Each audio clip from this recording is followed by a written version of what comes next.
Neymalima kolilesa Wamweo. Hi, my name is Chilesha Maunda and welcome to Faith Avenue with Minister Kedge. Please tune in on Sundays at 10 hours, or you can watch the repeat at 17:30 or Saturday at 8 hours. Only on GTV.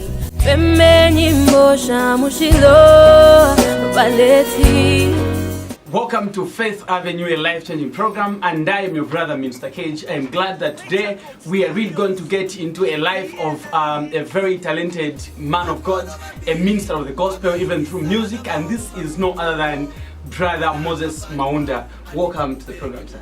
Thank you very much. All right, you're looking good. Thank you so much. Okay. Looking good too. Thank you so much. Oh yes. Now, first things first. Just tell me more about yourself. Okay. Who is Moses Maunda? Thank you very much for inviting me to the program. Moses Maunda is a very simple person, Okay. as you can see. Oh, really? Yes, born in the late 80s. Okay. Yeah, actually I was born in the Eastern Province, Maunda, to be precise. Raised in a very disciplined home. Okay. Yeah, because my dad, my mom, they happened to be people who got Oh yeah. reverends. I get it now. Yeah. Okay. From the Reformed Church. in Okay. Zambia. Okay. Yeah, I'm actually a member of 5 in the family. Okay. Yeah, I'm the second born. We only have one sister. One sister. Yeah, Who's not happen to be number what? the last born. Ah, okay. Yeah, the last born. I did my primary school in Kabwe. I did my secondary school. Which school in Kamu? Kasanda Marombe. I know that school. Okay. I stayed in that area at some point Okay. when I was at Kamu High School. Okay. Yes. Yeah. So I actually did my primary school at Kasanda. Kasanda Kasanda Marombe. Marombe, yes. Then I did my secondary school in Ndola at Kemweni High School. Oh yeah. Yeah. Then I did accounts at from Notek. Okay. Yeah, that's in Ndola. Yeah, in Ndola as well. I started school when I was very young. Okay. Yeah, that's what mom tells me. Okay. So whenever I How was, old were you? I think I started school when I was 3. 3 years. Yes. Grade 1. Yes. Really? Ah. So it's like wherever I went, I was. Mom must have been a teacher, right? No, she used to be a nurse. Ah. Yeah, before she went into pastoral works. Okay, I Yeah. see. Yeah, so I happened to be the youngest wherever I went Okay. in terms of school. So that really gave me a lot of time. Okay. You know, it really helped me because being the youngest among people who are old, it's a bit of a challenge. But Oh, yes. when you get over it, no, it's something that really helps. Yes. Okay. Okay. Yeah. All right. Now, let me also get to find out about maybe your marriage status. My marital status, I'm a happily married person. Wonderful. I like that one. Yeah, Happily married. For sure, happy married. Married, okay. Yeah, with a boy. Okay. Yeah, he's actually he turned 1 year 1 month on the 22nd. Okay. Yeah, on the 22nd of this month. And when did you get married? I got married some 2 years ago. 2 years ago. Yeah. Let me try to find out more about, say, your Christian background. I'm told that you are coming from a Christian home, and probably just tell me a few activities that you used to, say, participate in a church. Thank you very much. One thing that I've observed being a son of a reverend, most of the times people who are sons of a reverend or sons of a clergyman, Oh yes. normally they feel because they are in the house of the pastor, then automatically they've gained salvation. Okay. It's not the case. It's not the Actually, salvation is an individual. Okay. So I actually was brought up in a Christian family, brought up with Christian morals, Okay. but I personally got born again. I received Christ in 2005. How old were you? Because I've noticed that things are happening to you at a very tender age. Like you started school very young. Okay. I think I need to calculate. Okay. Yeah. 2005. Okay. If I tell you how old I was in 2005, then you definitely know how old I am now. So I'm not going to tell you. Right. I'm not going to tell you that exactly. Yes. Okay. Yeah. All right. So I got I received Christ in 2005. That is when my pastor, not my dad, but the other pastor at the congregation I was, he introduced me to Christ. Yeah. So that is the time when I actually. All right. I know to say we're going to talk about quite a number of things. I know that you're a producer of music and as well a gospel artist. Yes. Now tell me more about your gospel life in terms of music, as in your background. What inspired you, to get into music? What inspired me to get into music? I believe it's a work of the Holy Spirit. Okay. It all started when I used to play keyboard. Actually, At church. Yeah, at church. I used to play keyboard at church for the praise, for the choirs. Then from there, a friend of mine actually introduced me to some musical software. Okay. Yeah. So when I was introduced to musical softwares, interest actually it actually began to increase, to grow. So I actually got into serious music production in 2007. Okay. Yes, So you started with production of music? Yes, I actually started as a producer 2007. I did a number of works for a number of artists. Then I felt I can sing. I need to do my own thing. Okay. In I think 2009 it started coming. Then I wrote a number of songs and some help from other guys, other friends. Okay. Until I came up with an album in 2010. 2010. Yes, that was actually my first album. Okay. Then in 2015 I did my second album. 2015. Yes. Okay. Yeah, That's so 5 years after. 5 years after. So you can see I have a studio. Okay. So it's the way I've taken music is not something that I just have to do because I have to do it, but it's something that I've really taken. I've taken it so serious. Okay. Yeah, because believe you me, a lot of people who can sing and they've got their own studios, believe me, they've got a number of songs. A number of like songs. Thousands of songs in their computers. Oh, yes. Just stuck there. They just wake up in the morning, a song trickles in, and then they record it. Because you don't pay anything, it's your studio. Yeah? Oh, yes. So for me, I've actually taken it so serious that I do not play with what fits me out. Okay. So I was actually coming to that. Why do you produce music? Is it because it's a calling, or maybe you want to earn a living from that? Music production is actually my work. Okay. Yeah, that's what feeds me. That's what pays my rentals. Okay. That's what helps me keep my wife. Oh yes. And the son. And the son, yeah. So actually, music production is my business. Okay. Yeah, it's actually what fits me. All right. Now coming to your career as a gospel artist. Yeah. How did you discover that you can actually sing on a serious note? It's very hard to be a producer if you can't sing. Okay. Okay. That's one of the hardest jobs you can ever do. Really? Because what happens is, if I'm in a studio, you come in, you have a song, then I'm going to, let's say, do a beat for you. Okay. I'll do the instrumentation for you. Then, as you go into the booth to sing, already I have a picture in mind of how I want you to sound, like how I want the song to come out. All right. So, if you do it your own way, which does not match what I am thinking, meaning things do not come out very nice. Oh yes. So now, how do I let you know to say this is how I want you to do it? You need to demonstrate. I need to demonstrate. So I was actually forced to do some music lessons so that I can do it practically. To say, okay, I want you to go higher, a bit higher. Okay, how? Then I'll show you how to do it. So you can demonstrate it here. Okay, yeah. So it's something that really has to come from me. Oh yes. Okay, so I'll tell you to say this is how I want you to do it, and then when you fail, I'll still show you to say, okay, what I'm talking about is this. I'll record it, and then you listen to it, then remove it, and you have to record it yourself. Okay. Yeah, so that's what really prompted me to say, okay, I need to sing. Then after acquiring that knowledge, and then I said, okay, fine, let me do my own album as well. All right.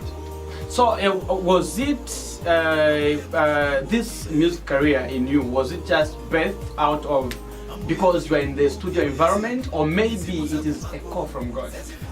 This, I believe, it's a call from God. Okay. Actually, my dad, apart from being a minister, he's also been a musician. All right. Yeah. So apart from, I mean, there are so many types of music that you can do. We've got secular as well. But why didn't you go for secular? Instead, you went for gospel. The first thing that I really thought about was everyone knows that music is something that touches your soul. So if I'm going to sing immorality, definitely that immorality is going to touch you. Oh yes. So what happens to your soul when immorality touches you? So you begin to follow what I'm going to say. So if I sing gospel, if I talk about something that really touches your life, something that God wants to speak in your life, definitely you are going to have healing in your life. Definitely you are going to have a reformation. Definitely you are going to receive salvation. Yeah, so it's actually something that singing is not something that I just do it for money, but I also do it to preach the gospel. All right. Yeah, so that's the main reason why I went for gospel music right. in place of the other music. Okay. Yeah. And not really considering the fact that maybe, gospel, there's so much. I know to say gospel, it's just gospel in Zambia, most especially that, we see albums being released, unlike secular. What do you have to say about that? What it is you are right. I think the main reason is you in Zambia you find a lot of gospel albums on the market than secular. I think being a producer and being in the business of production, I feel a lot of people in the church, they would want to listen to songs. They'll buy an album and then they'll sit at home, relax.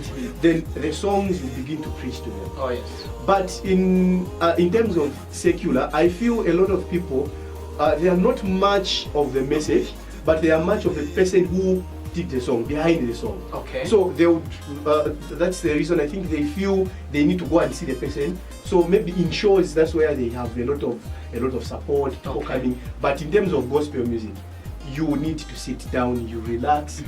Then an album will begin to preach to you. An album will begin to encourage you. It will begin to speak to you.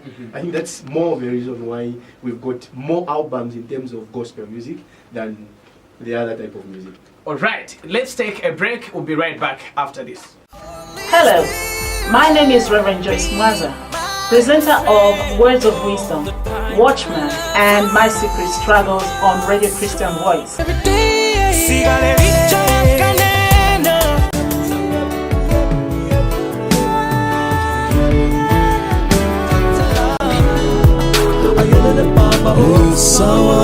I'm back again to say thank you. Lord, it's you alone I wanna say thanks to. Oh, look at my life, every part of it has changed.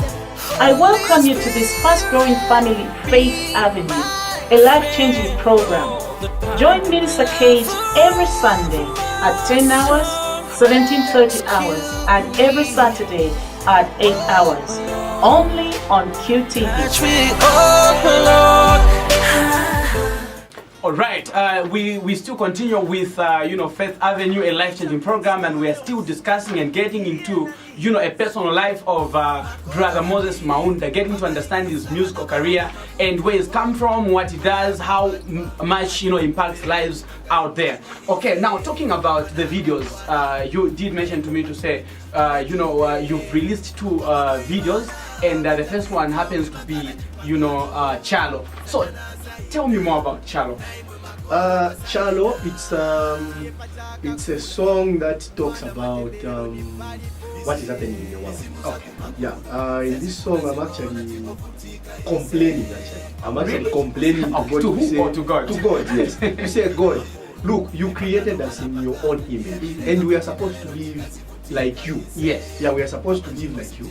But see what is happening. Every day somebody has to be jailed. Every day somebody has stolen. Somebody has killed someone. Somebody has grabbed somebody's wife. Somebody has there are a lot of things, actually, evil things that are happening. So I'm actually saying, God, please come and judge us, come and tell us what we are not supposed to do. Really? Yeah, so that's what the song Chalo basically. Okay.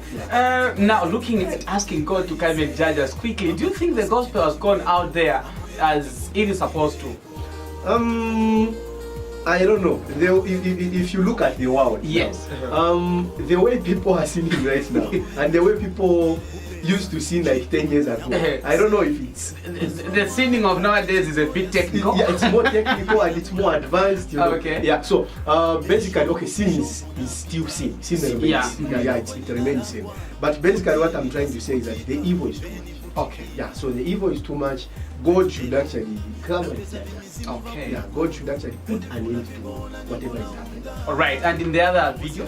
The other video is it's titled Mizimu za Makolo. Yeah, it's a song that I actually featured two guys from the Peace Preachers. There's Randy and Moses. Okay, just translate that in English for the sake of our viewers. Mizimu za Makolo. Okay, Mizimu it's actually spirit. Spirit. Then Makolo it's parents rather forefathers. Yeah. So actually, basically in the song, what I'm talking about, I'm talking about a situation where you go through difficulties, you go through suffering, because not because of your fault, not because of your mistakes, not because of you, but because of what your forefathers did. Yeah. I'll give an example. A woman who is married, they do not have a child. Like for years they do not have a child, and you know, women, marriage, children. You know, it's a big issue. Exactly. Yeah. So somebody who's been married do not have children, and then some years ago, what really used to happen is they would prefer going to the nangas, the witch doctors. Yeah. So they'll get medicine there, whatever it's called, and then they'll apply it. They'll do whatever they have to do. Then they'll give birth to this child without them knowing to say they've actually signed a contract with the devil. So the woman did that for the love of wanting to have a child. But the devil is going to torment the child because the and woman, even with marriage. Definitely, yeah, because you have actually signed for it. Oh yes. Yeah, so that's basically what I'm talking about. To say like, please deliver us from these cases that we are actually living in, the generation cases. There are a lot of things that are happening. So that's what I'm talking about in the video, in the song Museum. Okay, you did mention to say you worked with certain artists on the song. Yeah, actually the same. Did you feature?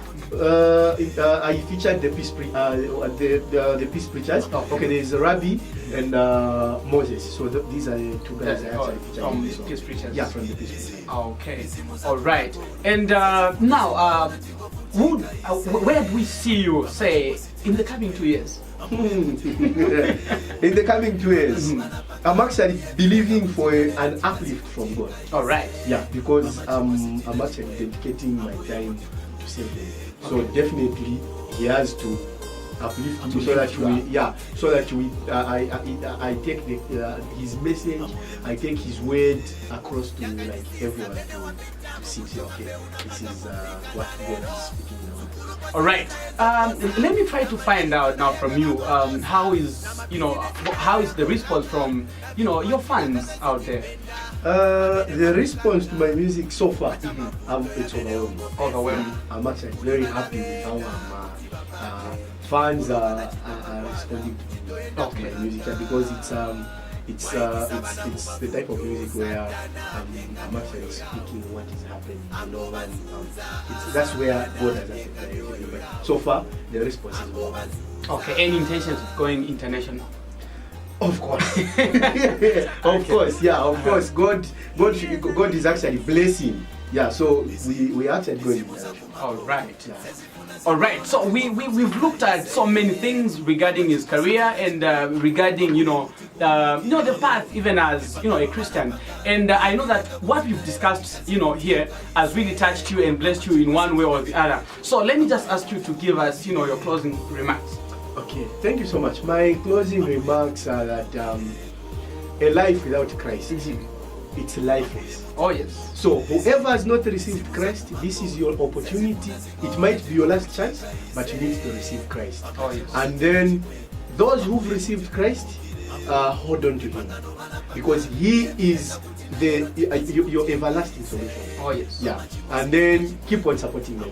Oh yes, that's very important. You might have tried so many things in life, but nothing has really worked out for you. I want to remind you to say, there is God out there who sent His Son to die for you. Why don't you give it a try? Why don't you ask Him in your life? Why don't you allow Him in your life? If anything, you won't lose anything, but you gain everything, because Christ in you is everything that you need.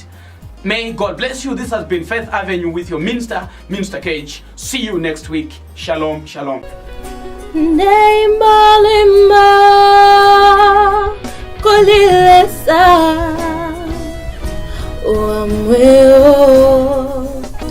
Hi, my name is Chilesha Maunda and welcome to Faith Avenue with Minister Cage. Please tune in on Sundays at 10 hours, or you can watch the repeat at 17:30 or Saturday at 8 hours. Only on QTV.